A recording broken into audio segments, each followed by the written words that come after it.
it's not a physical object floating in the sky. I'm more of the opinion that the light brings the sun more than the sun brings the light. I think they're two separate things almost entirely. Neil can pull out his Bible, see which came first, light or the sun. Indeed. Well, it was daylight first.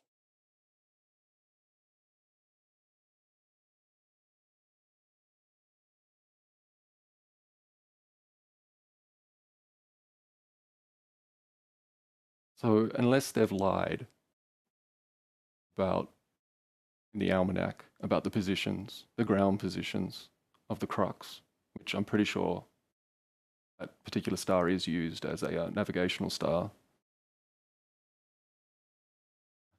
I mean, that's a pretty big deception if that's what they've done. Well, They use so they've mucked around with the time average- zones, so they've definitely messed around with some of it because the time zones are all messed up, aren't they?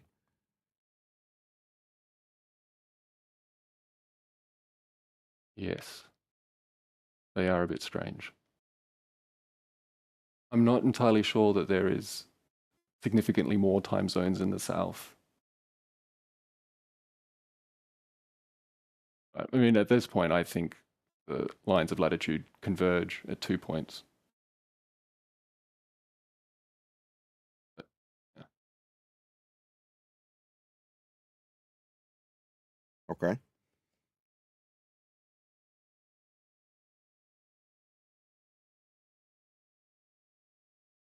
Do you think there is any location on the surface that doesn't at some point have a star at its zenith? Do I think there's any point on the surface that doesn't have a star? I mean, there's got to be gaps somewhere, right? Why'd you ask? I don't follow your question. Well, are all the stars mapped? Are all the possible stars we can see mapped? No. Hmm? No, definitely not. So there's this location we could go to and would see completely unique stars that no one else can see. No, I'm suggesting that we haven't got GPs for every star. I just mean the... Oh, okay, I see. Yep. Considering that they're innumerable according to Scripture. Is there a location on the surface where we wouldn't be able to use celestial navigation to find our location? No, not as far as we know. All of it can be and is utilizable in that manner. Right. So surface is finite. Maybe. But Makes you say that. Oh. History's shown us expanding out the territories. so if we were to continue going south, we would eventually find what? I don't know. I don't potentially want to regress into speculation about what's beyond Antarctica when I already know that Well, I Earth was don't- measured flat to I expand don't think the there is territories anything as they've been beyond expanded Antarctica. up until now. So if we've already expanded out and discovered new worlds flat, then speculation about Antarctica is just going to make me look silly. Well, let's say navigators exploring and charting and mapping Antarctica, if there was more lands beyond Antarctica, surely they must have seen new stars. Because you can see stars out to 5,400 nautical miles from any particular position. So if you draw a line in any particular direction from the coastline of Antarctica, that's quite a long way, you know? I see what he's Quite a lot of saying. stars. Yeah, you're saying potentially you could go out in that direction to the stars that you can see and put points below them on ground that is at present uncharted. Yeah, I don't dispute that. No, well, I don't think that's what happens. I think if I, in Tasmania, was to head directly south, I would end up back at near Argentina. Well, Sandwich Isles anyway. Okay. That's why I think it loops around. I think the boundaries of terrestrial reality just loop. Oh dear, another looping Earther. But why speculate at all, is my attitude. What we know is the maps are heavily distorted. Yeah? And in terms of what is presenting accurate for this particular formerly thought to be anomaly, now apparently an observation we can all trust and know, the only model that comports with it is one that is also derived from flat Earth measurements. That's the first thing. So for some, well, that confirms my globe belief. For you, you're saying, well, it means there's a looping reality. For me, it says there's a ball deception at play. This is useful for in the way that it's being peddled. It doesn't alter any of the current arguments, so why speculate about a looping reality?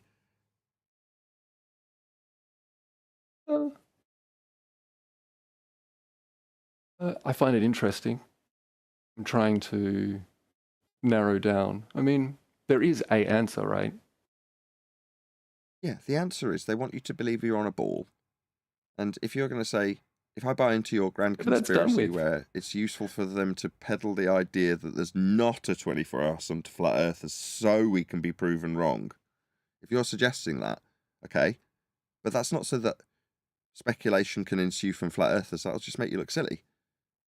So that you can be brought back onto the ball, because obviously if it works on a ball, that's the only way we can view the world. How useful. Meanwhile, they travel down there on a flat plane. The maps and models are created with measurements that are flat. I think at some point the people who make these maps have distorted them. Their ends was global, not looping.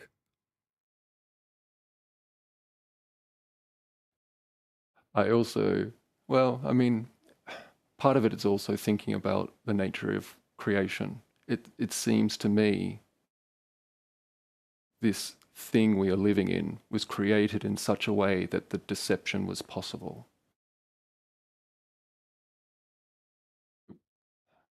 The globe gets derided for good reason, but it also, quote unquote, works in aspects as well. Sure, yeah, I'm not going to decry. I used to say for many years that it was quite amazing what they'd produced in terms of the globe, because Kepler, Huygens, Copernicus, these people are very much thinking outside the box when they come up with these novel ways of predicting where the stars will be. But that's all they're doing.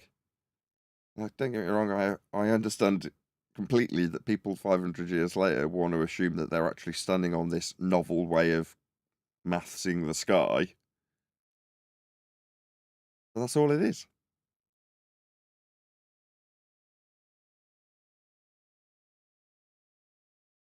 Quite the deception, though, isn't it? Convince billions of people of such things. Who's deceiving who? We're deceiving ourselves. We don't look at reality. Yeah. Who are the people doing it? Well, the people doing it, if you want to call this a deception, are the people who want it to be real, first and foremost. They're the ones that are going to push the hardest.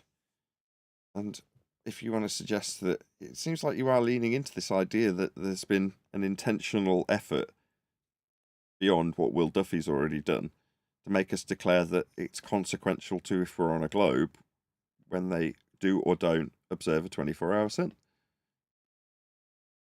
I think it's a very long-term plan, and I don't necessarily think it was human in origin.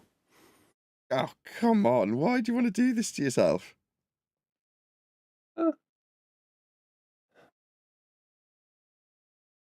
So what is it? The reason Aliens I or ended God's up looking into plan? You're saying it's God's plan? Lucifer, God. Now I could get on ultimately, board with is there Lucifer. Yeah. Why do you need to Right? get on board with anything? Well, because he says it in Isaiah chapter 14 that he will be exalted above the stars of the heavens and he will be like the Most High. That's his desire. And now all of a sudden, in the year 2025, we're still living on a spinning water ball according to most of the world. A lot of nihilistic lost souls out there being swept up. Okay. Hence the moves to not necessarily buy in to anybody's speculation about what it could be as a consequence of something that it's not. Okay, so you know it's not a ball. How do you know it's flat? This is how I know it's flat. That's how it's measured. Here's a few examples. A couple of them, there'll be more, that come from their pride when wanting to prove it in multiple ways. They've already tried with weighing things. So I'll pick out the flat earth prerequisites from their suggestions of experimentation. And that's pretty much all I can do. Maybe this will be the purge and lots of flat earth believers will vanish, forcing us further Hopefully. into obscurity in knowing that earth is just measured flat, functionally flat, mapped flat, expanded out in terms of the territory in the maps flat.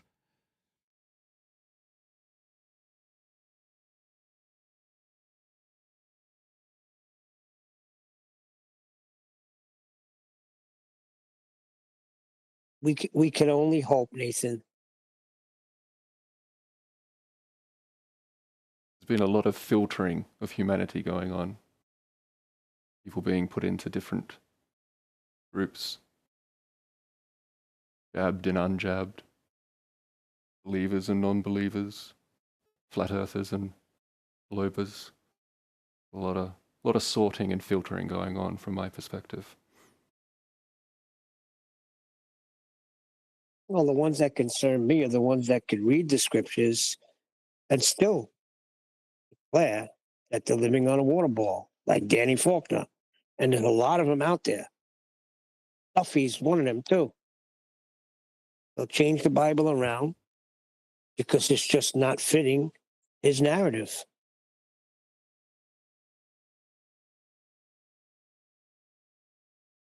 I was agnostic up until I realized the earth was flat. So it was the amount of things that I thought were knowledge that all disappeared in an instant. It's hard to convey. But it felt like tubes in my brain were being relocated. It was an extreme moment. Like in an instant, Big Bang, dinosaurs, evolution, it all just went gone. Well, they never had a leg to stand on in the first place. Yeah. Oh, I see now. That's, there's a lot of brainwashing that goes on in all of those things. From a very young age. You ignore. Has anyone seen Red One yet?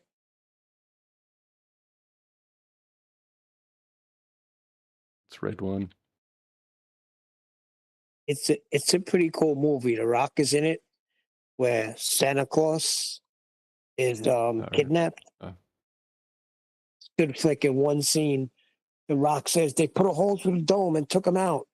So like he's in this secure dome and they're walking through portals. It's a pretty cool movie. I liked it.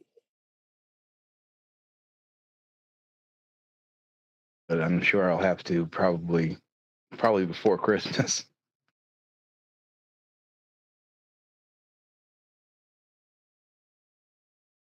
Seems like one that you watch with your family. Yeah, it was a good flick.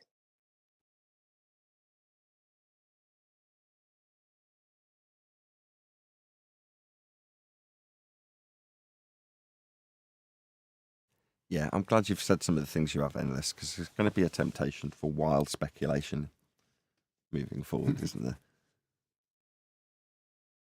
I've been wildly speculating about all sorts of stuff for a long time, so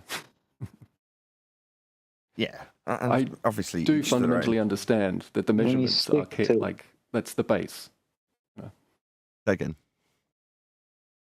I understand that the measurements, that's the base. That's what I can point to and clearly state without a doubt. That's how things work here. To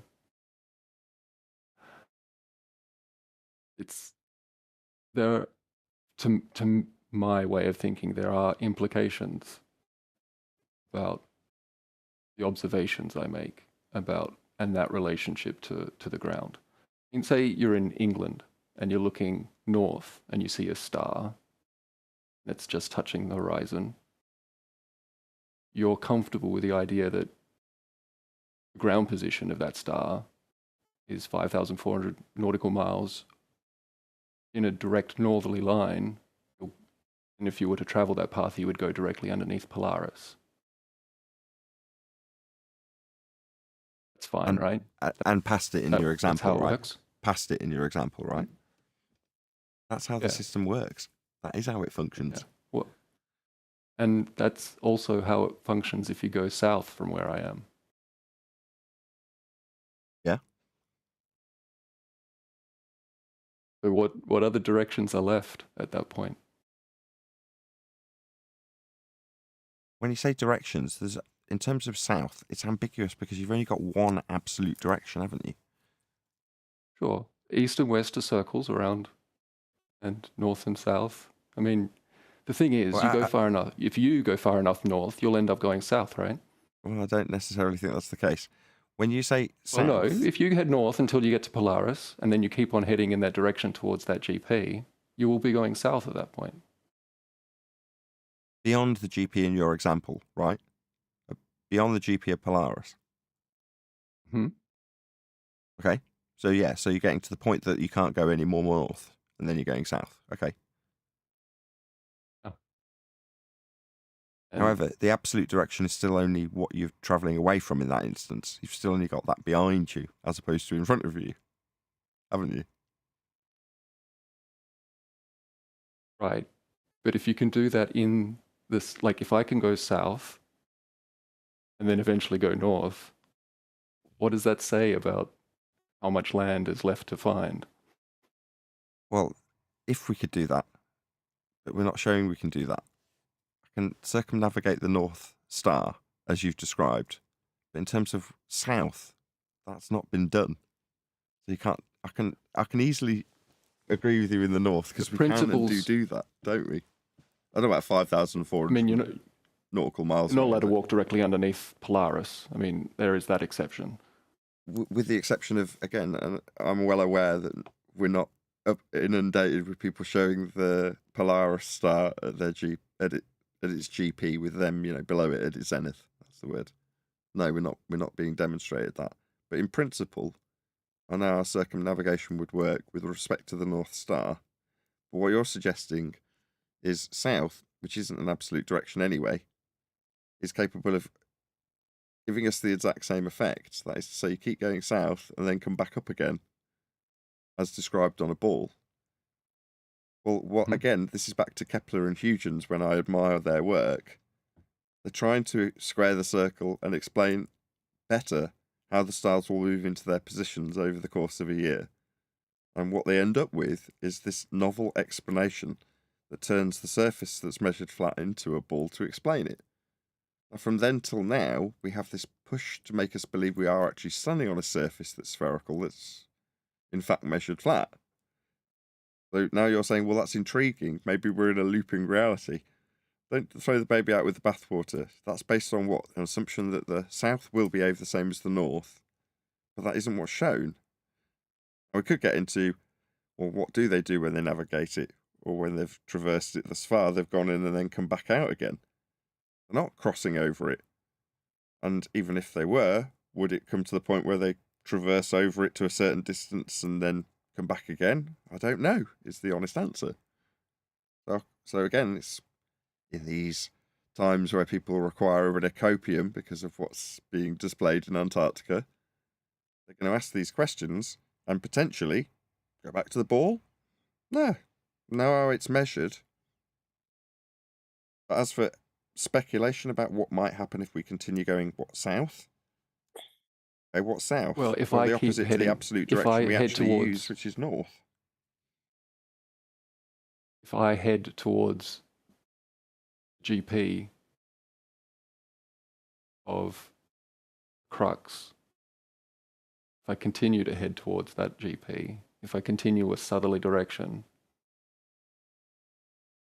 and then I end up in the Sandwich Isles, where it's at its zenith. Have you done it? Is that not doing the same thing? I don't know if you've done. Have you done that though? But Is that actually the no case? one's done the one underneath Polaris either, though, have they? But in terms of what we can do with the north in terms of circumnavigation, that's pretty much set in stone. No one's going to deny it. Admittedly, with the caveat that no one's doing it by traversing actually under the North Star as they do so. Or if they are, I haven't got any reference to it. But you're now suggesting, I've already said this, that the same will happen in the south. Now you're giving an example, but have you verified that is the case or not? No, but So we can only speculate. Do you think the Tropic of Cancer, ground positions of the Tropic of Cancer and the ground positions of the Tropic of Capricorn, do you think they're the same length? I don't know. Why'd you ask? I mean, that would be another thing that would be quite difficult to really hide. Well, that's the path of the sun that we're talking about, right? So when you're getting the midnight sun in the Arctic, that's because the sun is traversing the Tropic of. You have the Tropic of Cancer up there, right? So if there's a midnight sun in the Antarctic, that would be, at the most extreme point, the sun traversing the Tropic of Capricorn. No. When you describe what the sun traverses and then describe the stars, not what happens, is it? Not there at the same time. Nothing's traversing anything. You're trying to extrapolate out an explanation for multiple paths with multiple systems. The whole reason we have the heliocentric system is to try and attempt to unify these differing mechanics, these differing patterns, these differing systems into one. When you say something's traversing the sun, in this case, traversing the stars, okay, in literal terms, though, that doesn't happen, does it? No, I mean, I'm talking about the ground. So the ground position on the solstice. The solstice? Yes. Okay. The averaged ground position of the sun over the course of the solstice. That's the tropic, right? Yeah. And so there's one in the north and there's one in the south.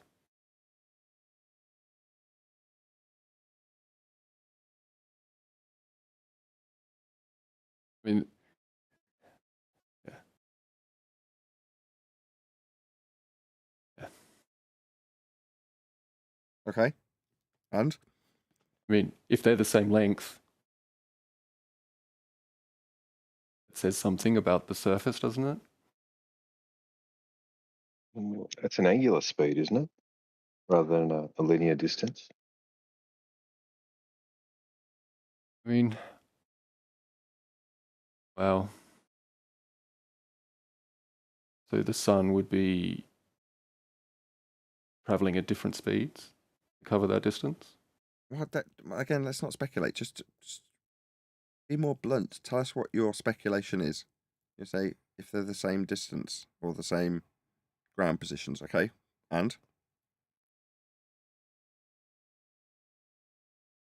Well, that would indicate that latitude converges at 2 points on the surface. One in the north and one in the south.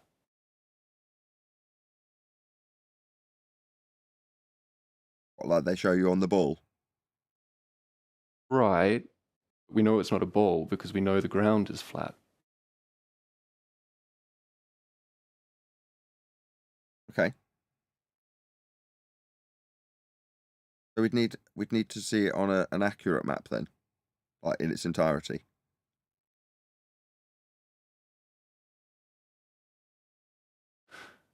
Yeah, I guess so. But the problem with that is that what they've come up with to date is novel concepts that the church came up with of heliocentrism to try and explain these patterns in the sky. So yeah, that's what they've come up with. Yeah, but they bent the ground rather than, leaving the bentness elsewhere. Yeah, I don't know what to say. Yes. Well, we know that you can't bend the ground, or you can't measure it flat and then say it's bent after you've measured it flat. That's a big problem. In terms of squaring the circles of the maps, my main purpose, I've already explained my purpose here, right? There's going to be people that think that they need to throw the baby out with the bathwater. So, no. But recognising why there is a deception is something we've spent 10 years going over. The fact that their end result is a reified globe model, yeah, that's why. If you want to admire its eloquence in explaining it pretty well, good, fine, doesn't alter how it's measured. Or how you come up with that model to assert what you're asserting. So you can carry along that path endless. But if the greatest minds of the last 500 years say, well, the only option is to bend the ground and reify a ball, then that's where you end up. That's silly, though. That sounds almost demonic. Monic? Did you say monic? Demonic. Oh, demonic. Missed the first bit. But that's where you'll end up. That I say where like it's potential future tense. That's where the world has ended up anyway. That's where we are anyway, right? Well, only if you're willing to bend the ground, rather than accept the possibility that the boundaries of this flat reality are a little bit strange, much like the sky is a little bit strange. I don't have to accept that either. I can accept I don't know. Is there some... Right. Don't know for certain, for sure. But sure. There will be an answer, right? There is a truth.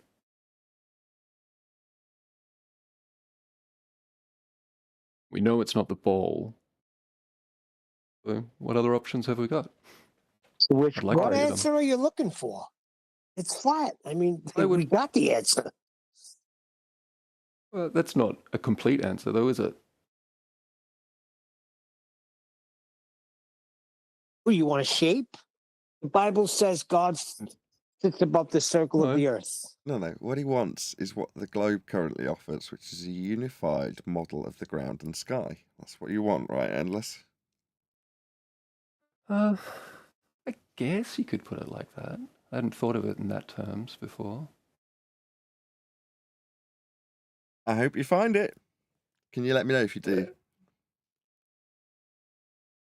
And Nathan, are you reading the chat at all? That as in my live stream chat. Yeah, there's somebody in there that said he caught Jaron and Duffy green screen and something. Oh God, they're flipping out in 24/7 lobby as well about it. So where is that? I can only see my members. What are you talking about? What it's chat? in the members only chat. It says that MFT says I caught Will and Jaron using green screen to fake their location in Antarctica. I mean, 100% proof, in my opinion. No, it isn't. This is it. Okay, I mean, I can't remember who it was to give it credit. It might be Divergent Droid, essentially said in one of my videos. He's put this in so that idiots come along and say, this is all fake because it's green screened. That's what it's there for. That's why he's left his green screen on. It's probably 100% deliberate. I mean, I learned into it initially and I was like, that means the sun's not real. We knew that they'd do this. The flat earthers that need copium want to deny what they see.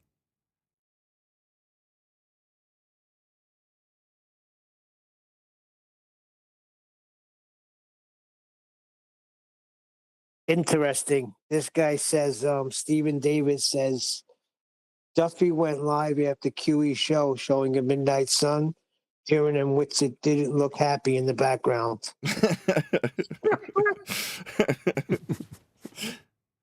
Yeah, that's the conclusion I came to. I thought as soon as they land, they'll know the outcome pretty much immediately. And shock and awe, yeah, they do. They land. There's the sun. You go, okay, well, it's in the middle of the night, right? I mean, some people in the chat were going, well, by my time, it's not midnight. Like, okay, I mean, if you want to, for the next 10 hours, lean on the idea that it might not present as they're suggesting it will, then fine. There's still 10 hours to keep that cope alive. But from what I can ascertain, they figured it out the second they arrived, when the sun was already up above the horizon, in the middle of the night. Now, like I say, you can call it green screen if you want, but there's really no need. Same principles apply. We've been saying it for months.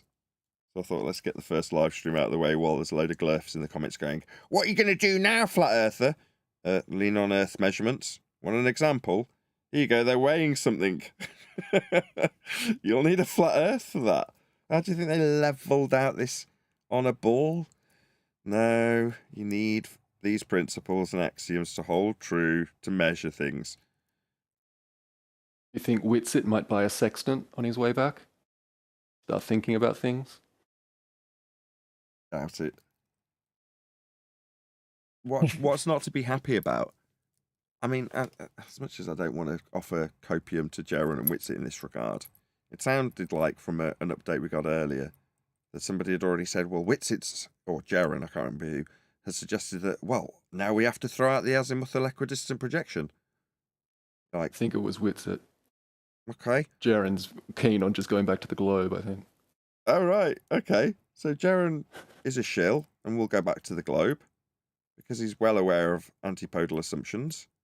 I think one of the first time I heard the word antipodal used in the context of the flat/globe debate was by Jaron, correcting somebody else on their incorrect use of the word upside down when referring to positional information with respect to a sphere, described accurately, or more accurately, as antipodal.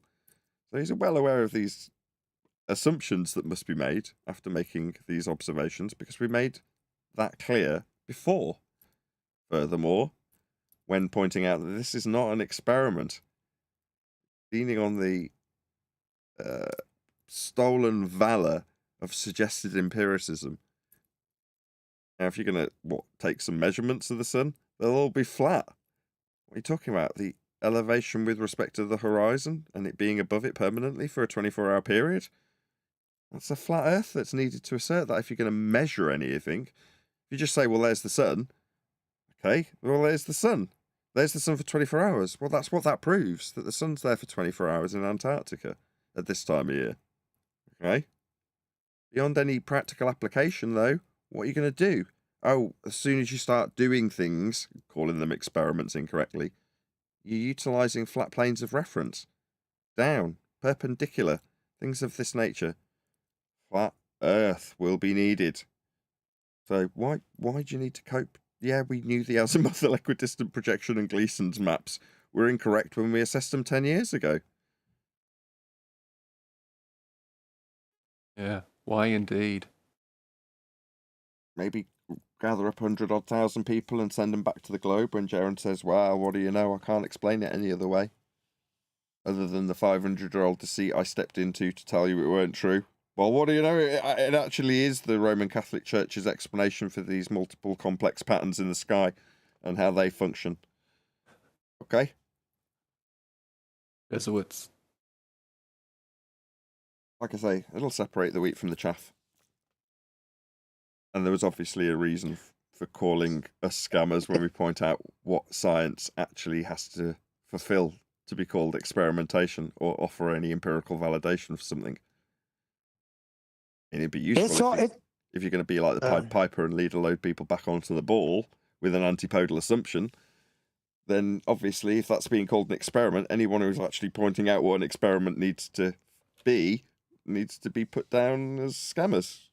So maybe things are falling into line. Who knows? You got people falling all over the place. You got one guy saying he thinks God's design of the globe is, how did he say it? Let me read it exactly how he said it. I think God's design for a globe Earth is more complex than the flat Earth design theory. First of all, the flat earth is not a design theory. It's just measured that way. And nowhere in scripture does God even imply a globe. It's not in there.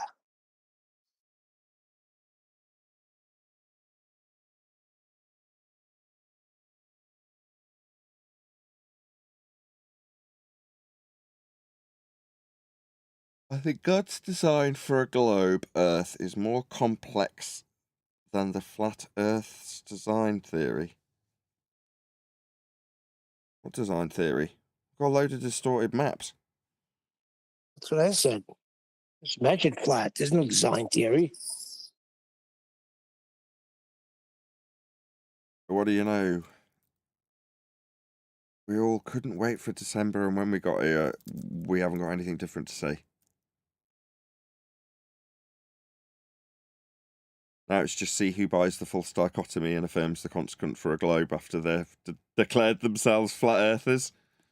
Could be very, very mentally troubling for quite a few people who up until now have declared that the earth is flat based on their, what, proving it weren't a ball? Well, what are you going to do now? That's what happens when you have beliefs. Yep. But we're here for Copium. We'll soothe your pain. Point out it's still measured flat regardless of who you are or what you believe.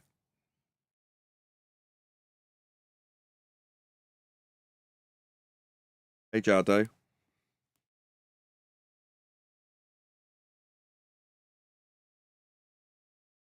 Hello. How's it going?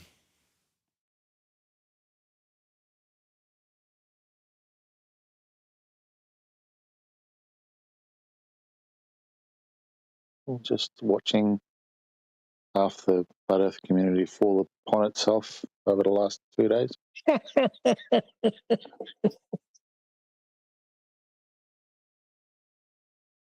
We shouldn't laugh, See, Neil. that's the problem. What community you're talking about? Flat Earth believing community. Thank you.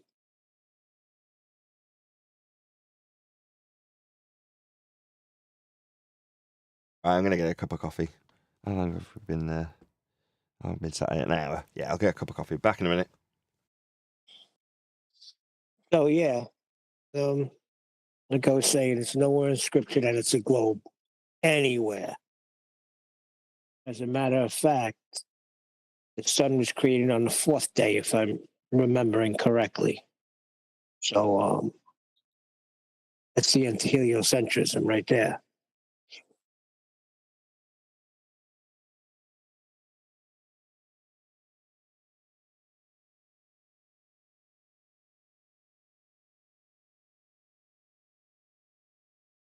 So this is what we resorted to.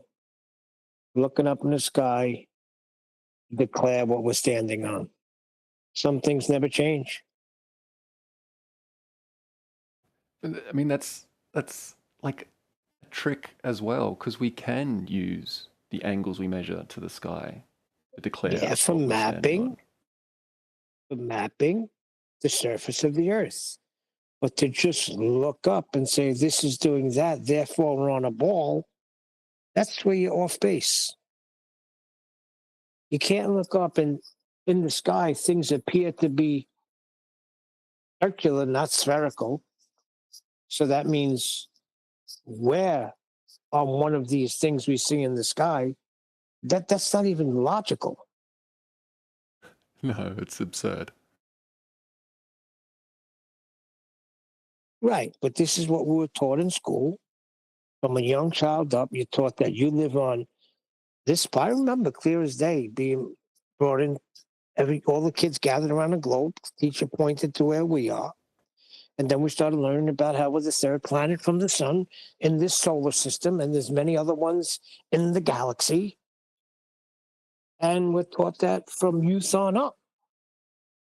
So it's really heavy indoctrination if you think about it.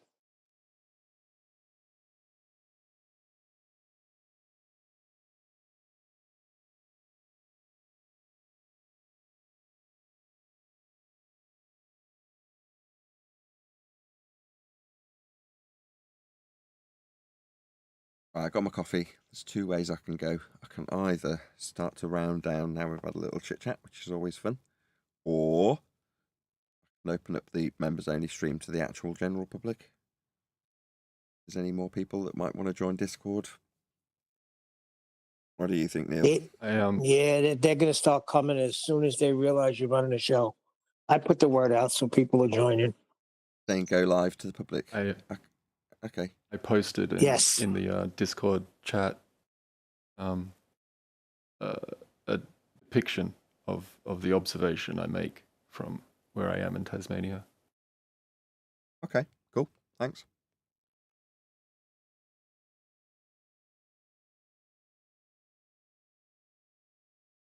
And to me, that line that is represented has to be a flat baseline from me to the crux. Yeah, functionally, it's always going to be measured flat.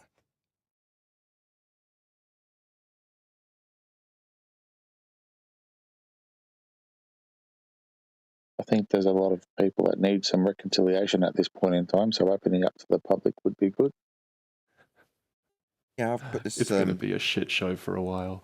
Well, I've only got a limited amount of time. I'm live now because my wife and kids have gone out, and means it's nice and quiet here. So as soon as they return, there'll be no outro. I'll just press the, VT button, and it'll play my little outro video.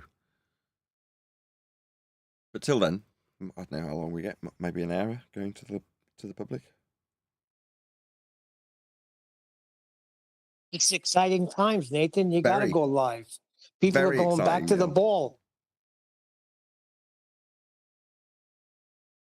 It's going to be like the purge.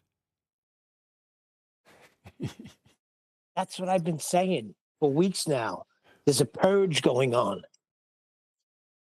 I actually prefer Endless's description of filtration. I quite like that. Very eloquent. Had a lot of time to think must have missed it. It's like The Godfather, these things gotta happen every 9 years, 10 years, 10 years, 10 years. These things got to happen. Gets rid of the bad blood. That's what Clemens has told Michael.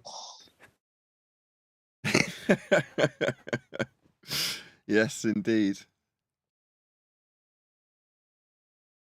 Get rid of a lot of sloppy thinking. Yeah. Need to lean on assumptions others have made that seem to make sense.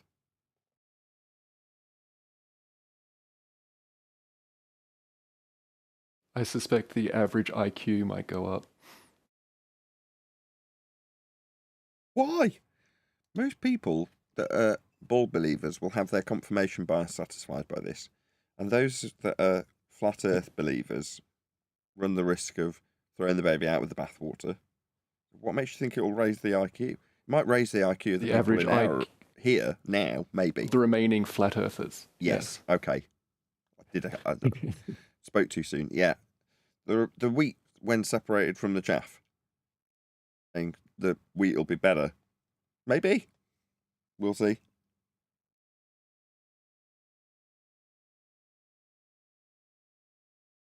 I suspect there's going to be a load of them that don't want to just relinquish however many years they've invested in flat earth belief and go, well, what do I do now?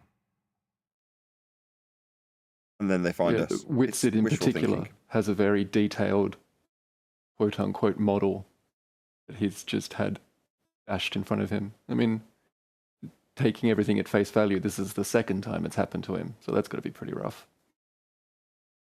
Under 23 says, yellow. Okay, so this is 24-hour sun drama. Yeah, very dramatic. We're all quite cut up about the whole thing. Obviously, we won't be making any antipodal assumptions like we've detailed for the last 6 months. Or longer, is it a year they've been peddling this garbage? Duffy's been around for a while in the background. There won't be that much drama for us, unfortunately, Plunder 23, on account of the fact that our rhetoric remains exactly the same as it did yesterday, the day before yesterday, 6 months ago, 12 months ago. You assume Earth is a sphere, and a journey to Antarctica will leave you in antipodal position, then observation of the sun for a 24-hour period will prove the antipodal assumption? No, that's an affirming the consequent fallacy. Nice that I don't have to deal the flat earthers affirming the consequent fallacy, because it would seem that the believers in the azimuthal equidistant projection have been proven incorrect, and those who would have been led to believe on the globe side that they'll get some copium from flat earthers saying, oh, well, I will return to the ball, will be sadly disappointed, as the few that have put that mark on that map will now just relinquish the map and figure out how they cope with the rest of the problems that they've now, induced for themselves.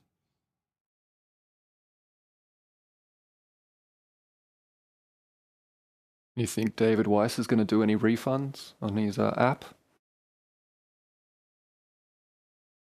I don't think that's necessary. It's kind of tongue-in-cheek, really. I don't expect it. Yeah, I mean, it's rolling on the barrage of excuses from the people who felt this was consequential and ignored the measurements, ignored us pointing out what science and experimentation is. Those people will need copium. That's why I'm alive. But yeah, you might find drama from others. There's already been some, which I bought into tongue-in-cheek initially this morning. People pretending that what you see down there is green screen, therefore fake. Now we're being questioned. Aren't eclipses still a mystery to flat earthers? It depends on what you think an eclipse is. Depends if you appeal to orbital motion to explain them with occultation of physical bodies that are the lights in the sky, as per the Copernican or Keplerian models of a sphere Earth in a sky vacuum moving around the sun. If you are to infer that is the case, I will simply point out that the measurements that derive that system are flat in the first instance. That's a fact. However, the outside there's of the always box the thinking Sililinian. has its benefits, and sometimes it's proven right in terms of how it functions, with an explanation that requires that you bend the ground you measured flat. Now, that's not a circle I'm prepared to square.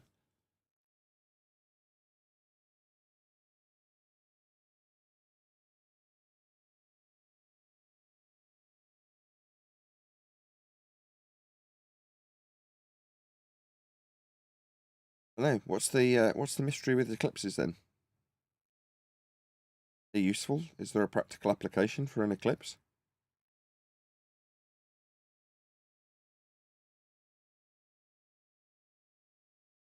You tell me from the chat, but why?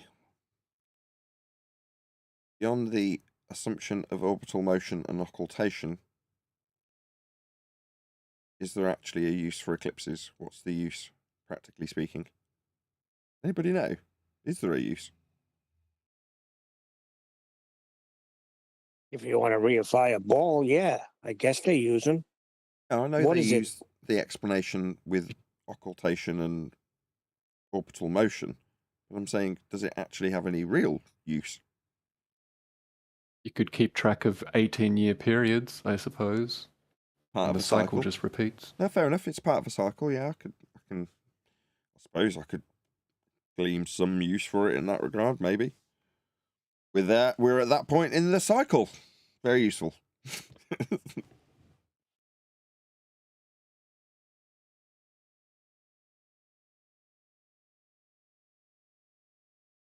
We need to increase the drama level. I thought there'd be flat earthers crying.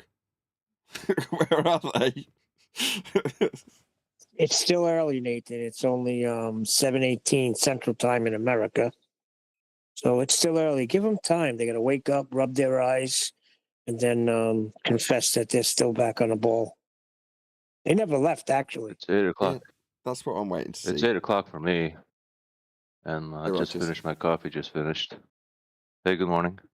Well, I was never a Gleason's Map A guy for a while, so I'm just sitting, drinking my coffee. What do I gotta say? I don't gotta say anything. Do I? Well, because you know it's flat. Those Well that done. know it's flat have nothing to say. They've shown the sun when it's night time, let's just say, I'm prepared to take it as read that they're going to prove their point that there's a 24-hour sun in Antarctica from this point forth. So, Well, you go back on the ball, right? I had an idea it was going to be that for a long time, because for a long time I knew there was 17 hours sun in South America. And then even when I seen the stream that you guys were covering yesterday, when it was new, I seen what he was showing. He was showing again like 17-hour sun, and then he also showed on the horizon that there was always like light on the horizon. So it was like logical. We talked about this last show. It was only logical to, if you follow that logic, that it was going to be a 24-hour sun. So it all fit. But that means what the we were Gleason's is observing. wrong. Well, I've been trying to tell you guys the Gleason's was wrong for ages now. No, that means you've A got to lot get back on of the ball people now, have. Righteous. A lot of people have been trying to say that. Get your ass back on that ball, Righteous. What are you doing? No. No, I never subscribed to that model because I noticed there was issues with it. A lot of people noticed there was issues with it. So instead of subscribing to any model, I'm like, why subscribe to any model? There's just no curvature and that's it. No, you're not Keep allowed it simple, to do guys. that. No, there's a false dichotomy at play. You won't accept Gleason's, and you said, I heard you, you once thought the Gleason's was right. So now you've got to get back on the ball. There's no other options in this false dichotomy. It can only be a ball now. I got you. You're joking with me. I got you now. Get out, Righteous. Get out. No, Not joking. I'm converted. The flat Earth measurements. But I noticed a lot of people held the AE model to heart, even when they said they don't have a model.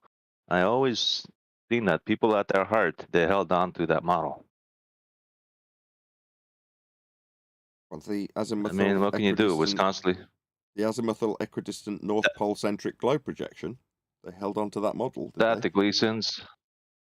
Well, a lot of people seem to have held to it, and why not? It was shoved in our face all the time, just like the globe. So, it is what it is. It is the globe. Like, yeah. But that's what it is. You see, you put something in front of people enough, eventually it just gets into them, right? I think there's like a psychological discomfort component to it. I don't think many people are comfortable with just going, I don't know about so many things about reality, especially when you've been given a very detailed model from birth in regards to the globe. To take all of that away and not replace it with something, I think, was very difficult for people. I mean, I found it difficult for the first couple of months. I got over it. The SKS in the chat says, Jaron said he's Jesus, and Witsit flashed devil horn hand signs in their Antarctic live stream. But then he says, people hold to the circle Earth model because that's the truth. What do you mean circle Earth model? Presented as the circle Earth model. Basically, AE Gleason's. Gleason's, right? That's what I'm assuming. Gleason's AE, stuff like that. He's saying that's the truth. Well, if it's the truth, surely it being shown to be incorrect would mean that you have to relinquish that.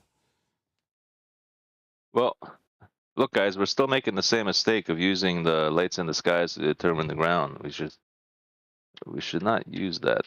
I mean, we could say, yeah, it doesn't fit with that model that well. How does it fit? But we still can't just say, oh, yeah, this determines whether it's this model or that model too. We can't be in that. You got to get out of that kind of thinking. You could say it doesn't support it, or how would it fit with it? You know what I mean? But you can't just outright say this debunks that or that debunks that, because then we're just, what are we doing? We're ascribing to models again, and we're playing with models. We do use the lights in the sky. Indeed. You guys do. I don't. I don't. You're a rejecter of celestial navigation, are you? I just, it was never, it never did it for me. Not that I reject it or not, but doesn't do anything for me.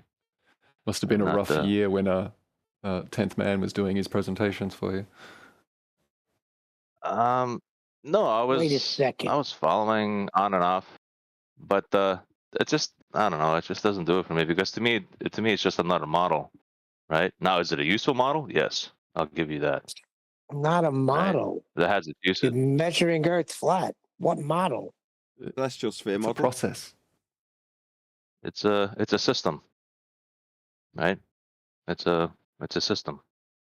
It's a map of the sky that you can use Yeah. to navigate the surface. And that's what they did. Yeah. Yeah, but functionally, the celestial sphere is two flat planes that are antipodal from one another in that system that they've mapped the sky with.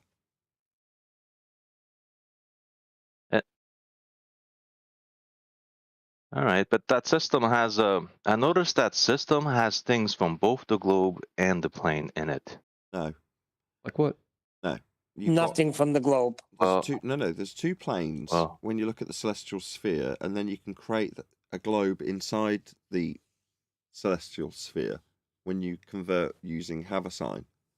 So you can create a globe inside that, but when it's actually practically being used, the reason they show you inside the globe is because you've got two separate flat planes, and to create the celestial sphere as opposed to hemisphere, that's how it's plotted out, projected, mapped, measured. You can do two, one underneath, if you will, antipodal from the other. Both flat planes in terms of their functional operation, though. From there, you can create the globe and project out the points in a spherical coordinate system after conversion. So when you, Righteous, say, well, there's points that seem to match both, no, one is reverse engineerable into the plane that you actually measure in the first place. That's the globe. But in terms of the redundancy that's offered from it, well, you can't even call it that. There's no practical use when you look at the measurements that are being applied. You can take the measurements and ignore that they're flat, and then suggest that those points are plottable onto the globe surface. But don't convolute the two like, well, they've both got the same things in common. No, one came from the other. well, hold on, I didn't explain why. What is from a what? I'll give you an example now. Perfect sense. Go ahead. The dip correction is a globe construct. No, it isn't. Height of eye. Height of eye is parallel with surface construct. level, and you're taking a depression angle. That's two straight lines. Now let me give you this. Yes, like when we use it against them, right? I can see how it's an effective argument because they're drawing straight lines. That part I understand. But they can also go and Google and make citations and find out that, hey, the dip correction is a globe construct. So there's things that fit a plane, but there's also things that fit a globe when you go out and Google and get the information. Dip isn't one of them. I can go and Google and find all sorts of nonsense. Exactly. Dip what? Dip angle. Right? It's just a depression angle from eye level. How'd you get eye level? Well, it's parallel with surface level. And what we're going to be utilising, well, how high we are off surface level with eye level parallel to do a depression angle from the surface level that we've derived the parallel eye level from. So there's multiple flat earth prerequisites for a dip angle measurement, Righteous. Now, that's all it is. It's just a dip angle. It's a depression angle measurement. That's what it actually is. But what are you actually measuring? Well, you're measuring to the point where the sky appears to meet the ground. The one that you use for height and a parallel surface and eye level. So it's in no way comporting with sphericity until you extrapolate out after the depression angle measurement has been made. Then you can start inferring sphericity. Obviously violating the original measurements. You're bending straight lines then that were angles until you bent them. Well, how about this? Would the navigation work without dip correction? Yeah, you don't have to use if you can get your eye down to sea level. If you understand the axiom and principles of a surface level, then so long as you can acquire that surface level, like level things, and you accept that axiomatic principle, then you don't need to use the horizon. You can use another method, and then there's no dip to do. No, I meant sextant navigation, marine sextant navigation. What is it though? There's the two sextants. There's the marine sextant, right? Bubble. Yeah. And the bubble. Yeah, I'm saying, can you do marine sextant navigation without dip correction? If you're using a marine sextant generally, yes, you can still use other things. You can half the accuracy of the tool in terms of the amount of angle that you can acquire with the tool, and acquire flat by using some other instrument that acquires its own level. I think they use molasses. But if you're on a boat, no. And that's the real purpose. So without being weaselly, I'm just going to say no, because you're rocking back and forth, and that's why the horizon's practically used. It's useful as a reference when you're rocking back and forth. So yeah, you'll always be doing dip correction, but what are you correcting to? Surface level. What are you utilising for the maths? How high you are above it, elevation, again with respect to sea level. All right, let's get back to the 24-hour sun. This is not going to get resolved quick, so let's move on to the 24-hour sun. That's fine. I'd rather you said it, because that's why we're here, or why I've done a live stream for Copium, for people who perceive that there's actually some issue when affirming the consequent with an antipodal assumption, or they've attached too much credence to the Gleason/azimuthal equidistant North Pole centric globe projections. All right. Well, let me say some things about it real quick. I'm actually glad that this did get confirmed. You know what I mean? Like, would you guys disagree with that? No, it's all CGI. To know for sure whether there's. Are you sure that they haven't just given you CGI? Green screen. It's the green screen. That wasn't the sun. Oh boy. So you guys are joking, right? No, it wasn't the sun. It was green screen. I've seen some of the YouTube videos on the feed.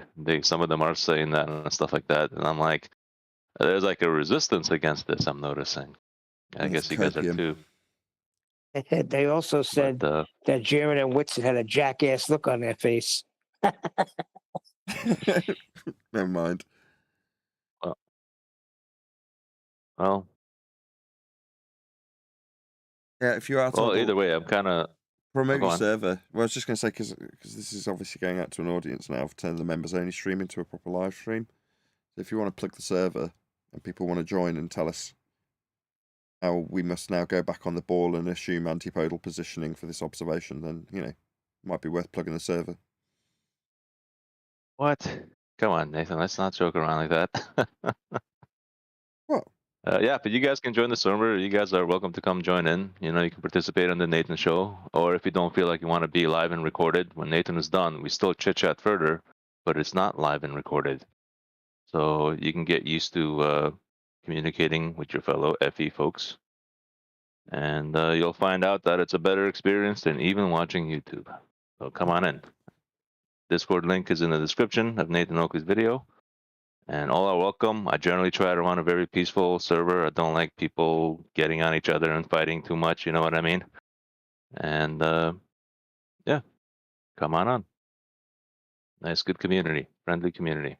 Bible U from the chat says, what got confirmed? Well, some might say it's too early to call it. Me, I'm just going to call it straight away and go, okay, they've arrived in Antarctica, and in the middle of the night, they've got the sun up. So at this point, I'm prepared to say, it's all fake, it's CGI!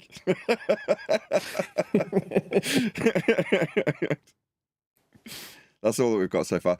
But I'm prepared for Paula's benefit if she's asking. Did you say, yeah, okay, so they've demonstrated to my satisfaction. I'm pretty sure that in the next 24 hours, they'll retain the sun above the horizon. They found themselves in what the event organizer or the guys arranged the logistics has said, but for the fact that normally that mountain will obscure the sun, we'll stick you over here somewhere so that it doesn't obscure your view. And given that, from what I understand thus far, they've already broadcast at like 3 in the morning with the sun up, So like, okay. So there's going to be a 24-hour sun as far as I can ascertain, Paula. Yeah, and this is basically seems like it's opening the door to other people to travel there now and check for themselves also. So it's basically a step towards that. So if you're not sure now, eventually over time, people will be more certain as more people investigate and we get more witnesses and so forth. Well, there's going to be... It'll be a real money spinner for someone. Money spinner, yeah. If you're a fraud and you make antipodal assumptions and call measurements experiments. There's going to be people who convincing people to go down there. Again, Endless. Sorry. Just convincing people to go down there. It's down it's there. An expensive trip. Down. Sorry, my language. Out there. Over there. Going to Antarctica. Antarctica. It's not cheap. Assuming antipodal positioning with things like language that says it's down on a ball. But he said down, not down under. Come on. But there's people who get it. So let me just add some. Let me just read out this one chat because I'll put it up on screen just so people can see it as well. So Stephen Davies in the chat says but why? Oh no, I'm reading the wrong message. Hold on, just 1 second. Stephen Davies, exactly, Neil. A 24-hour sun shows a 24-hour sun. Nothing more. Yeah, precisely. They're showing a 24-hour sun, and that's what it shows, that there is a 24-hour sun down there. Now, I was under the misapprehension that there wouldn't have been a 24-hour sun based on what I was told by a person who had a first-hand account of being down in Antarctica for 18 months, who suggested there was not going to be a 24-hour sun, because that was his first-hand testimony. Which does raise the question, why would he get it wrong? I don't know the answer to that question. Regardless, given that that subject of interest was interesting 10 years ago, and we assessed the azimuthal equidistant projection based on sun positioning then, and wrote it off as incorrect because it was incorrect. Now we seem to have gone into a position where a few true earthers, being incorrectly ascribed as being flat earthers, have gone down and seemingly bought into the false dichotomy notion that if we observe a 24-hour sun when assuming we are antipodally positioned on a ball, then we'll be on a ball because we've assumed antipodal positioning and we observed a 24-hour sun, otherwise known as affirming the consequent. So therefore, do these flat earthers who are currently down in Antarctica now relinquish their flat earth belief that they held until now? Do the people who follow them now relinquish their flat earth belief? Which is the only prediction I've really made, that this will separate the wheat from the chaff if they do observe a 24-hour sun, and I'm happy to say that it seems like they're going to. Really? You thought that? Or you think that? Yeah, well, they've got there in the middle of the night and they've seen the sun. I don't think that. What more do you want? They get there, the sun's up in the middle of the night. Well, what's it before he went there? He said that wouldn't prove a globe or disprove a flat Earth. He didn't. He's actually said that. He knows it's a fallacy, right? He actually said that on one of his streams before. So Witsit knows that. Yeah, he does. I heard him say it. I don't watch like YouTube streams much anymore, but sometimes I'll scrub them, right? And I heard him say that, so he's aware of that. And obviously Jaren doesn't buy all the NASA stuff and all the other stuff, all the other observations that they made. So, just this one observation is going to knock them back? Yeah, right. Oh, that's right. Do it? He's a Witsit. He's a simp for Jaren. I forgot, Righteous. Well. Anyways, it just took me by surprise what Nathan said. I mean, whatever. What else is there? Oh, yeah, I was going to say... Sorry, go on. Go on. I was going to say, Bob, why I was going to say... you go, I'll go after. Well, I was listening to what you were saying earlier. It's a little bit. I was just getting up. I'm still kind of getting up. But... yeah, like for me as an FE person, I'm glad this got confirmed. But at the same time, I also know that the general populace at large, this will be like how do I say it? It's not going to be like how do I say it? Just another Netflix documentary moment. Well, just like the last time Jaren was in the news. It's going to be something like that's going to help people keep on the ball too at the same time, right? But at the same time, it's good to know what's going on down there, because it's good to know what's the nature of this reality and how it works. So in one way, it's good, and in another way that it's going to contribute to keeping people off the contribute to keeping them on the ball. That's kind of going to be like a negative, but it is what it is. What are you going to do about it, right? Truth is truth. So, but at least we're going to get more our information more tighter, and we're going to learn more about our reality, what this place really is and how it works. So that part has me excited. I don't know. 500 years of deceiving us into the novel idea that we're in orbital motion after taking the mathematics from flat Earth measurements doesn't necessarily make me believe that by observing something that's already claimed to be explained in the heliocentric model anyway, why that would elucidate anything further for us as flat earthers. I don't think it's the case. Oh, and another thing is, it's good that this stuff comes out earlier than later, because the more we we push the Gleason's map and the AE map, you know what I mean, and this comes out later, the more like backfires in our face, so to say, right? So, yeah, but Righteous, your boy said that a 24-hour sun does not work on flat Earth. Jaron has said this. AE and Gleason's, it may not work on that. I can't even say it doesn't work on that, because then I would just be using the sky to determine the ground. Neil's saying Jaron has stated that a 24-hour sun in Antarctica cannot work on a flat Earth. Right. But these guys all have Gleason's AE maps in their hearts. You got to realize that. So when they say FE, they mean Gleason's map, AE map. And you can tell. You can tell that's what they have in their heart, because when they went there, mouth, though, and you heard them first. If he's saying it can't work on a flat Earth, then he's saying that if Earth be flat, which is how it's measured, then we can't observe 24-hour sun in Antarctica. Simply not the case, and it would seem that we are observing, present tense, a 24-hour sun in Antarctica. That being the case doesn't alter my position, but does alter anybody's position who suggests that that can't be the case. It is the case, it would seem. So therefore, what, Earth's not measured flat anymore? No, but that's my position, not Jaron's position, and that's what Neil's pointing out to you. Righteous. Well, let me add this, okay? When I seen Jaron's and Witzit's first video when they arrived in that South America place, they were surprised that there was that much sun and sunlight out. Why? And I was surprised, but hold on a second. And I was surprised by that. I'm like, haven't you seen the many videos that point that out? In other words, they weren't informed and researched in this area. So they went there. When they seen that, they were shocked, because why? They still hold belief to a Gleason's AE map, is my assumption. At this point, it beggars belief that they're unaware that the days get longer as you go further south. It's just, it's crazy. They didn't know that. They didn't know that because they were surprised by it. But I mean, there's people who live in Argentina and Chile and South Africa, and like, yeah, Landucci, a globebuster. Yeah, Landucci, a globebuster. He's from Argentina. Like, but they still didn't know it. They were still surprised by it. Is it motivated amnesia, or are they motivated by other things? Well, you got to realize all man is fallible. We're all fallible, right? And sometimes we all look at things through certain lenses, and if we don't realize those lenses are there, we can look at the data and you know what I mean? It can get kind of twisted. I can maybe believe that Jaron's retarded, but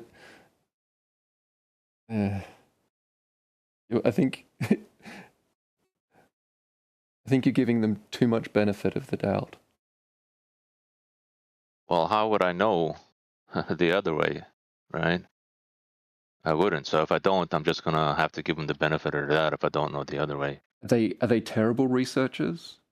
They demonstrated an inability to, because this is basic information. Use that card either, because I noticed all people, when they research, they make mistakes. Every man is fallible. I've made mistakes. I've seen others make mistakes. So don't attribute to malice what can be ascribed to. Oh wait, that's not good either. I don't want to say that. I don't want to be rude, right? Well, but yeah, don't attribute to malice what you can ascribe to, like just being fallible. That little saying comes out of a science fiction author, Hanlon, and sci-fi has been an amazing propaganda tool. I think there's a corollary to that little saying: is ineptitude or incompetence is excellent cover for malice. I think that's what the original quote over that was. No, that is the opposite. The original quote is, never attribute to malice what can be explained by incompetence. But all right, I think the opposite is true also. Yeah, I could go either way. That incompetence is, or a pretend incompetence is excellent cover for malice.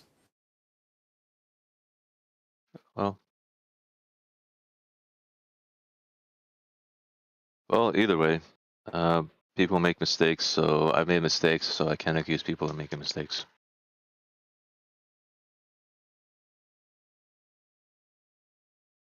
You have more forgiveness in your heart than I do. Is on some sun tracking I did the summer of 2017, just from my backyard, so it's always the same location.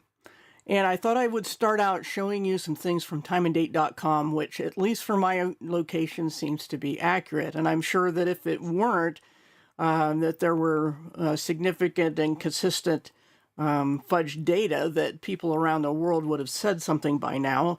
And as I said, at least in my location, this proved to be accurate. Now, what we're looking at here is an illustration of the path of the sun from two different places on Earth, one north of the equator and one south. You can see, I don't know, it might be too small to see, but the one on the left is from Kansas in the US, and the one on the right is from the Northern Territories in Australia for the same day. And so this is a comparison of the path of the sun. That arc you see in the yellow line in the circle is not the sun going overhead. That's not an altitude indicator. It's an azimuth indicator, and that's the main first point I want to make, is the difference between those two things. Azimuth is an angle along the ground, and so we can see what these two pictures are telling us is that the sun will rise somewhat north of our position, and as it moves toward the middle of the day, it is south of our position, and at sunset, it is north again. The opposite is true in the southern hemisphere. It starts out south of our position. We're looking north. Both of these circles are pointing north. It starts south of our location, moves north, and then goes south again. And this, of course, is east to west. Let me show these two circles. Again, I superimpose them, well, not on top of each other, but one above the other. And you can see that these two sun paths are mirror images, basically, different little shape, but they both arc toward the equator. Think of this line between the two pictures as the equator. This is, of course, not to scale. But we can see that you could call that kind of like a pinch toward the middle. That's the way the sun appears to move from every location on the Earth at any given time.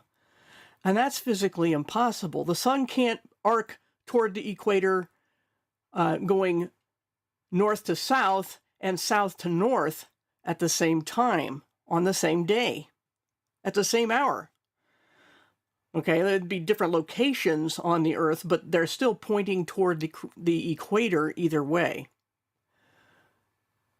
So let me show next a time zone map, just a standard time zone map I grabbed off the internet, and I added some of these arcs to that because this is the way they point, and they do this for every time zone. And even, any little point between will have its own little arc appearing wherever you're standing. And here, once again, there's north. I added this thick blue line for the equator. Here is south. They arc toward the equator. So this is apparently, not to scale again, but apparently what the sun seems to be doing every day. This is not a seasonal issue. The red X's here are the points that those two circles were at that I showed you just a little bit ago. This is about where Kansas is. This is about the Northern Territory.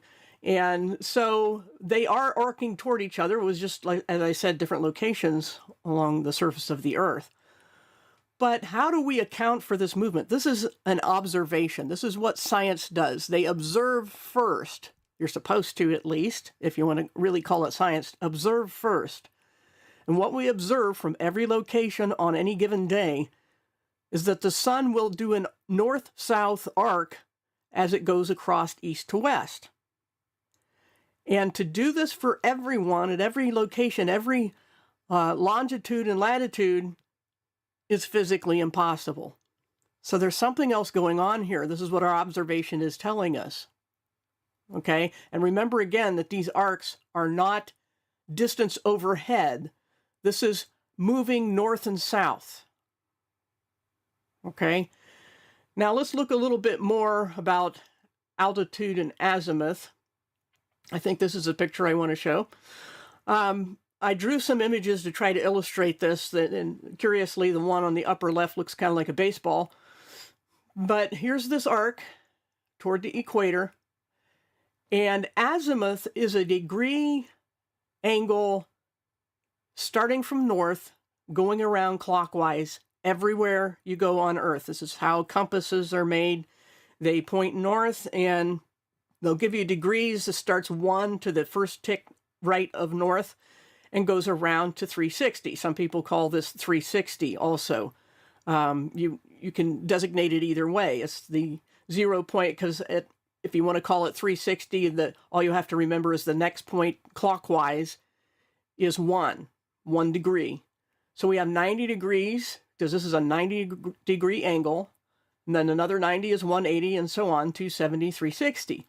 That's how circles are divided up. It's been that way for thousands of years. Yes, it is arbitrary to choose that number of degrees. I think it had something to do with Babylonian 6-based or something numbers, I forget. But it's just for my audience's benefit. So what we're listening to now is, if you're in the live stream chat, you'll appreciate this because you probably saw her share it with me. But this is Bible U's video. So the YouTube channel is called Bible U, formerly Bible Literalist when this was made, quite some time ago now. But in case you hadn't gathered from what we're presenting, in terms of how the measurements are being described and acquired in the first instance, they're all flat. That's what we're doing. We're dealing with azimuth and altitude. And these are flat Earth measurements. There is no other way of describing them. That is the prerequisite to describe them. They're angles. So this is useful for me at this stage to point out to the audience, if you're here because you're a flat earther in distress, Earth's still measured flat. Now, the reason I've interjected at this point was because somebody in the chat said, where is it? I'll just find it because I want to address them as they come in. Is it? Somebody suggested that it was a hologram. I just can't find the damn comment now. I can't find the commenter who said it. Somebody in the live stream chat said, well, does that mean that the sun's a hologram? We don't know what the sun is.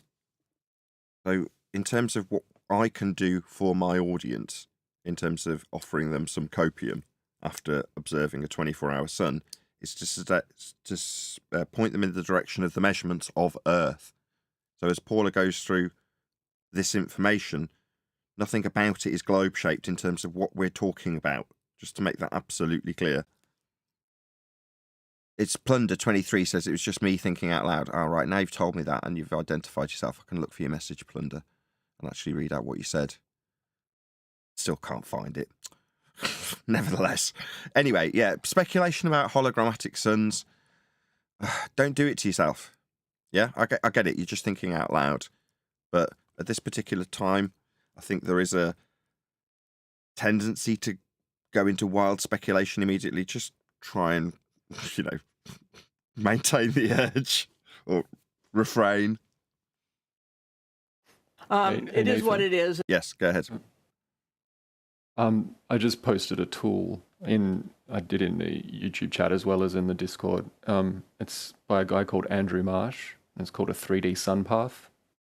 And you can kind of put yourself in any position on the surface, put it any time of day, and it'll trace out the arc that the sun will trace through the sky. It works where I live. I can confirm that much. Perfect. If someone can grab that from Discord and stick it in my live chat or Skype, if I could talk, and then I'll share it with the audience if it comes through to me on Skype. But yes, indeed, thank you. Very useful. I'll point out one thing. For me, the default map it uses is the Wikipedia maps, and that never loads properly. So if you click on the map icon in the top left-hand corner and pick another map, it might work better for you. Okie dokie. Thank you very much. But it's a cool tool. All right, it's there. Yes.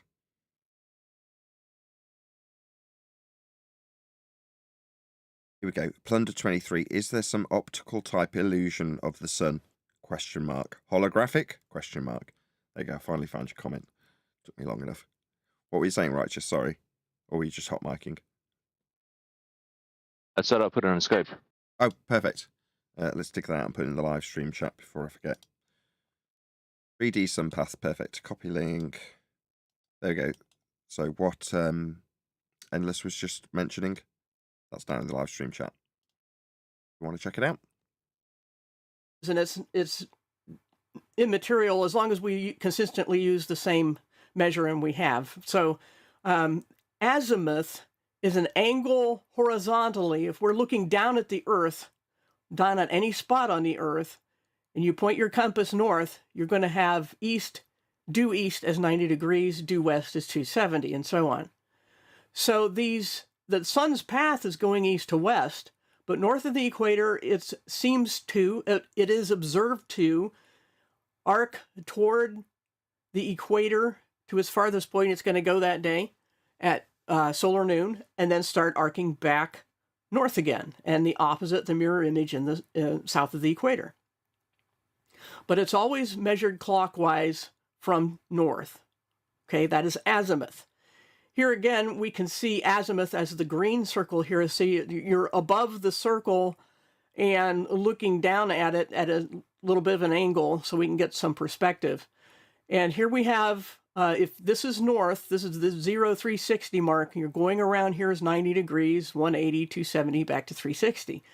That is azimuth. That will never change. It's always what people use for navigation to know where they are according to the surface of the Earth. Quick shout out to Iron26. May as well read out his comment as it's relevant. It says, at Booksod. Duffy didn't turn off the setting in OBS that he uses to put the background on for his interviews, and it showed up on some guy's shirt. It's a nothing burger. Wrong, Iron26. It means there was no sun. The sun is fake. How dare you suggest it's just an accident? There are no coincidences. Fake sun. Oh, boy. But when you're in 3D space, you need another axis. I'll show you more about the axis in a bit. But the altitude of the sun is the overhead arc, and that too is measured in degrees. 90 degrees straight up is directly overhead, and you will never have a degree higher than 90 when you're talking about altitude. It can't go any straighter than straight up. So you have degrees from 0 to 90 on either side of this, or you can call it... Sorry, Paula, I know you're on a video, but no one likes to be interrupted. I'm being asked if I think Robert Shortman was a liar. I don't know. I don't think so. I think he gave me his first-hand account of what he experienced down in Antarctica. So the reason Booksod is asking me, is Robert Shortman a liar, is because Robert Shortman's testimony was that he did not observe the sun up above the horizon for 24 hours when he spent 18 months in Antarctica.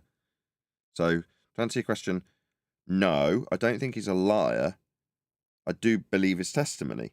Now, if that doesn't comport with the current observations, that means that his testimony doesn't comport with the current observations, as opposed to he's lying about what he said he did or did not see. Nothing indicated to me that Robert Shortman was spinning a yarn, telling a lie, because it wasn't that interesting. There wasn't enough to it for it to be an egregious lie. It doesn't comport with what we're seeing down there now, though, Bucksod. Hope that answers your question. Does anybody else have any comment on that? Well, earlier you were saying that you don't need to wait around to see the full, 12 hours of sun or whatever. The moment that you were aware that they were seeing a sun at whatever time it was, that was pretty much it. So yeah, I came to that conclusion last night. Robert Shortman never see the sun. Sorry, go ahead. Did he never see the sun at 3 a.m? No, he said the sun came up and it went down.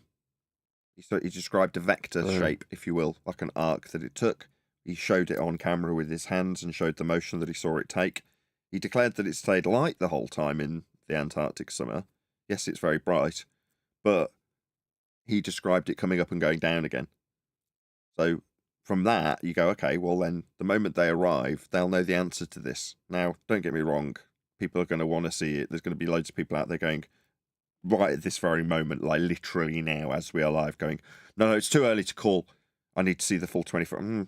Okay, you might need that. I don't think that's necessary at this point. I was of the opinion that the moment they arrive there, they can draw a conclusion. I'll also add this quick.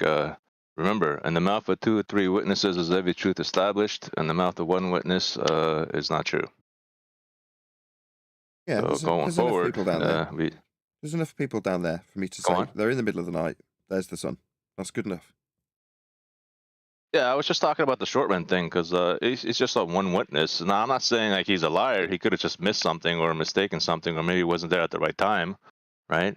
That's why it's good to have more than 1 only witness. The last one, no, because he was there for 18 months. I mean, admittedly, he was there for 12 months, like non-stop, and then he disappeared and came back for another 6, or the other way around. But in total, he was down there for an 18-month, period. One of which was 12 months non-stop. So to say, well, he wasn't there at the right time, he was definitely there during Antarctic summer.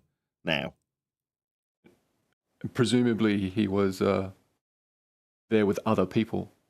Yeah, who would have also witnessed such things and perhaps talked about it on occasion. I mean, we talk endlessly about going up to see the midnight sun in the north. Right. But no, again, that was part of his testimony. If that was an occurrence, surely it would be something that we would be aware of and talking about. It never came up. It's a non-subject because it wasn't something that I observed. Now, he also said, look, I wasn't acutely aware that it was something I should be observing. But had I have seen it, I think I'd have noticed, is kind of his attitude towards it. So there's a possibility he was just mistaken, and he just happened to go to bed when the sun stayed up, and he just didn't notice. That's a possibility also. But again, the question I was being asked was, do I think Robert Shortman's a liar? No, I don't. Can I say something? No. 93 people watching. Woohoo! Let's get up to 120. Yeah, smash the super chat if you want to support this channel. Going to 180, but you'll never have more than 180. Got what, sorry? I was going to say, do you got 24-hour sun in the title? If you want to have higher views, put 24-hour sun in the title. I put Antarctic Copium is the title. You got to add 24-hour sun in there somehow. Squeeze it in. And then let's continue with your video. You think I should put 24-hour sun in? The TFE hashtag. Yes, everybody's looking into 24-hour sun. It's hot right now. Copium. What the heck? What else do you want in the title? Okay, I'll clickbait this up. Hold on a second, Righteous. What else? I've got FED Live, Antarctic Copium, 24-hour Antarctic sun. Righteous Force, put Righteous Force in there. I'm trying to turn the title clickbaity. TFE. Anything else? 24-hour sun. 24-hour sun is the main one. If you got that, TFE. Final experiment.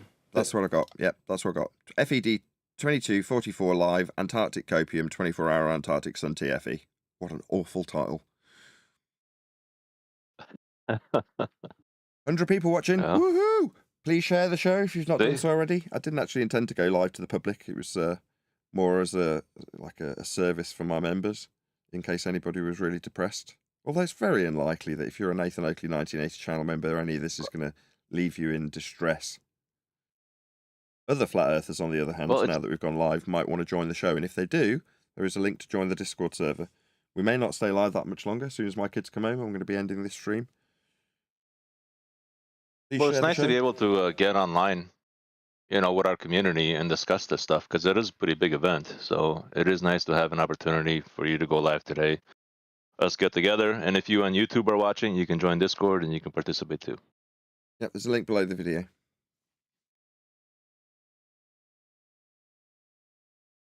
Feel free to come if you're a glober and say, we told you when we assume Earth's a sphere and travel to the Antarctic position on our globe map and observe a 24-hour sun, it confirms that we travelled antipodal and therefore the world's our globe map. Alternatively, if you want to come and cry because you thought the world was proven to be spherical by way of the azimuthal equidistant North Pole centric projection of a globe, or Gleason's map, then again, join and we'll explain how Earth is measured flat, and you don't need to be in a belief that you have to relinquish at the drop of a hat when frauds claim that they've done experiments and measure Earth flat in the process. Shout out to Iron26, last chance to get Jeranism FE merch before the swap out.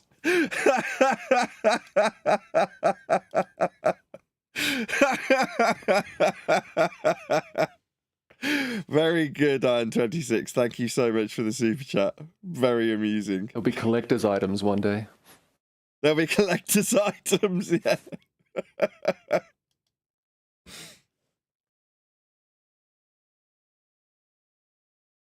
The Earth is flat and then struck out with a big fat black marker. Actually, it could be a ball when I assume it's a ball by antipodal positioning. Get your flat Earth merch from Jerem before it's too late. That was brilliant. It's got to be a really big ball now, doesn't it? Isn't that the globe they're going back to? Do you know for sure and without a doubt that the Earth is flat? Well, it could be a really big ball. Might have a 1.8 million mile radius. Could do. Maybe. We just don't know. Well, we do. It's measured flat. One thing that I've been questioning is when they were in South America, they recorded the sun was south of their position. But that didn't make sense because I think they're like at the 50 degree or something around there line. And doesn't the sun as far south only up to about the 23 degree? That's the Tropic of Capricorn. So how, I was like, wait, that just didn't make sense. If they saw it south of them, technically they were further south than that position. So they should have seen it still north of them. But I don't know. I've been pondering on that. I can describe what I see every morning during summer. Go ahead. The sun rises south of east and sets south of west. So that it doesn't go along the path of the Tropic of Capricorn, as it says that's furthest south as a GP that it will go, which will cover certain parts of continents, furthest south on that position. But then that's as far as it says it goes, though. So that's interesting you say that. I don't know. It's got me thinking.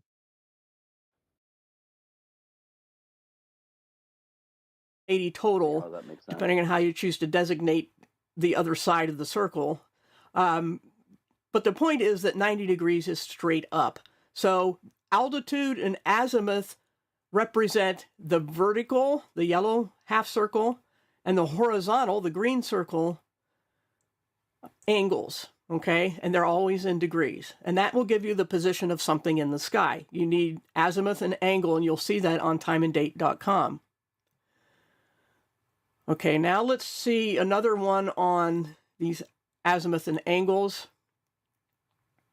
And we may come back to this later.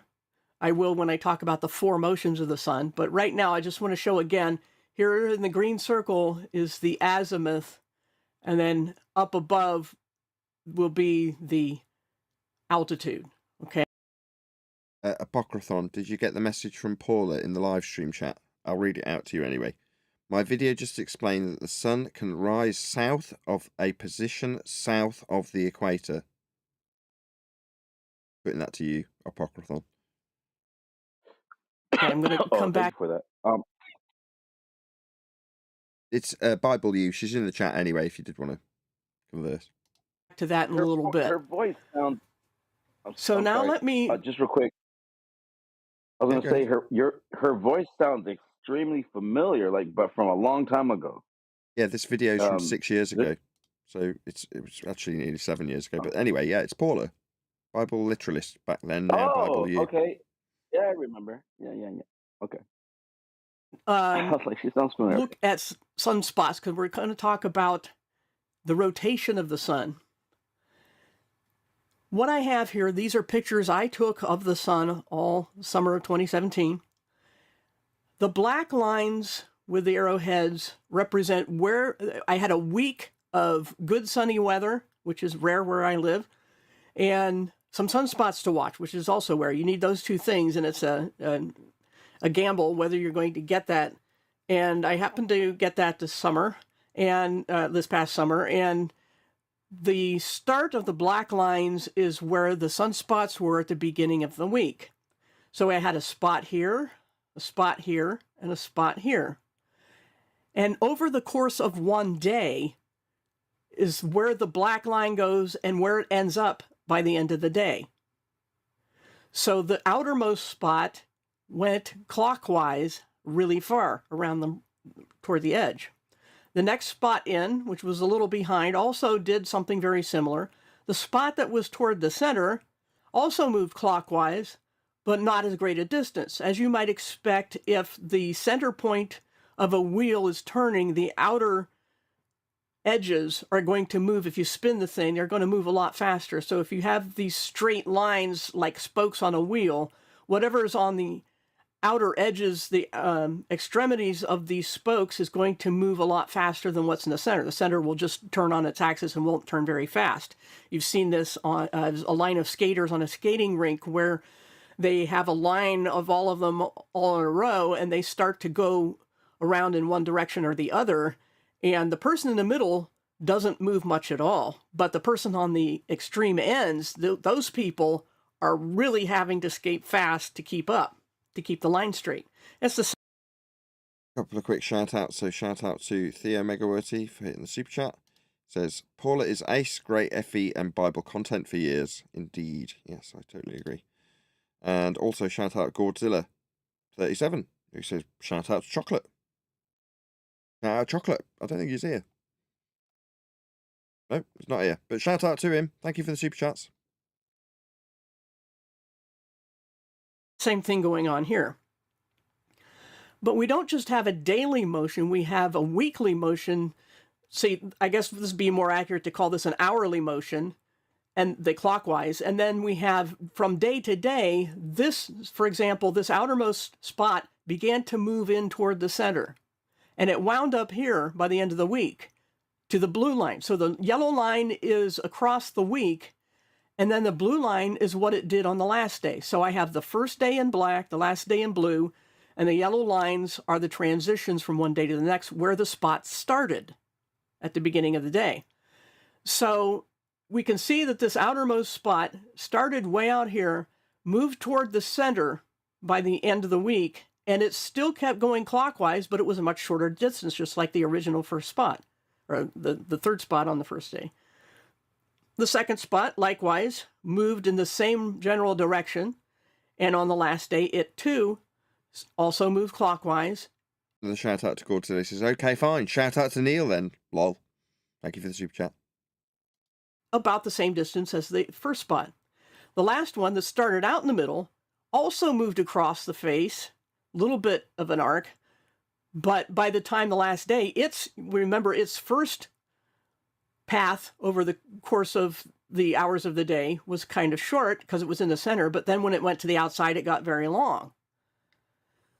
So we can see what the spots are telling us is that wherever they start, over the course of days, they're going to move across the face of the sun, but not just horizontally to our view on Earth. They're moving at this general angle. I drew this green line, the darker green line, to kind of average out the yellow lines, the direction. So you can see the sun seems to be rotating across like that on its axis. But on a daily basis, it's rotating like a clock through the hours of the day. That's observation. The question is why? What is causing this observation? Another shout out to Kiefer Green. Says, hasn't there been Antarctic excursions for a long time? Why no videos till now is still weird, eh? Yeah. Same goes for testimony from people who've spent prolonged period down there, like Robert Shortman. So it is weird that his testimony would suggest there is no 24-hour sun to observe in his experience, and yet now we've got footage of a 24-hour sun in Antarctica. Well, we haven't got that yet, but I'm perfectly fine to presume that that is what they will achieve now, that they've actually arrived there. But yeah, it is interesting, Kiefer Green. Thank you for the super chat. Okay, now before I go on to an experiment I did that showed why it's not a camera trick, let me show you, if I can find the right image here, about Standard Cosmology's model for Earth tilt and seasons and daily sun motion. Over on the left, the upper left, we see a model of a drawing of the sun, a cartoon with the north and south pole. That's its axis that it spins on, and how long it takes for different areas of the sun to spin. That apparently spins at different speeds, being made of gas according to the standard theory, whatever it's made of. Nobody seems to think it's a solid body, but things move a lot slower. A lot faster, at the equator. That's the outermost rim, okay? That's where it has to move fastest. It's just the farthest distance for each half circle is going to be the equator. That's the widest part from our perspective as it spins on its axis. So it only takes 25 days for a spot to move across at the equator, but it takes 35 days for it to move here, which is kind of counterintuitive to what we were saying. In one way you think of it, you would think, well, it's going to, if it's all moving the same speed, it would be not like the skaters, that I mentioned earlier. But we have things that are not moving at the same speed along the surface, the outer surface of a sphere, which is kind of hard to visualize. But what they're saying is that things in the center don't move as far on a given week or number of days, and things along the equator move much faster. And we saw that in this diagram. When they get to the center, they don't move as much. That's a far shorter distance than it was on the same group of spots than they were on the edge. So this is just this kind of, I would say, consistent with the fact that this being the equator being the outer edge, things would appear to move faster. Okay, so they attribute, here's the alleged tilt of the Earth, and what are they, first of all, lining up these axes with? Both are more or less pointing toward Polaris. We know that the Earth points toward Polaris, but the sun is a little bit off. I forget which other star that they say it points to, but they're fairly similar. It's not like they're perpendicular, which would be a cross, that's perpendicular. So we have this 23.5 angle where the Earth is allegedly tilted northernly toward the sun in what is summer in the north. And then, of course, the opposite would be true, as allegedly it moves around to this side. Then this, because it won't change its angle, then this quadrant of the Earth will be pointed toward the sun, and that's how they explain seasons. But what we won't see, you see this red X in the middle of a circle here, from the Earth we will never see, because of the sun's rotation, we will never see this clockwise motion that we observed in the spots. So we can tell that we're not looking down at the sun's axis. We're not looking down at the sun's north pole. So since we're not doing that, we still don't know what's causing the clockwise motion. Now let me explain something else here. And if you want to find out what that's something else, you will have to subscribe to Bible U. So check her out. I have put a link in the info box, or in the live stream chat, I should say. With that, unfortunately, I am going to round out. So a huge, massive, enormous thank you to both Discord and G Plus panels for making this impromptu Antarctic Copium edition possible. And of course, a massive thank you to all of you for liking, commenting, sharing, subscribing, joining as a Nathan Oakley 1980 channel member. Hit me up on PayPal and Ko-Fi and Patreon and all that good stuff. I've been Nathan Oakley, and I will see you all in the next video.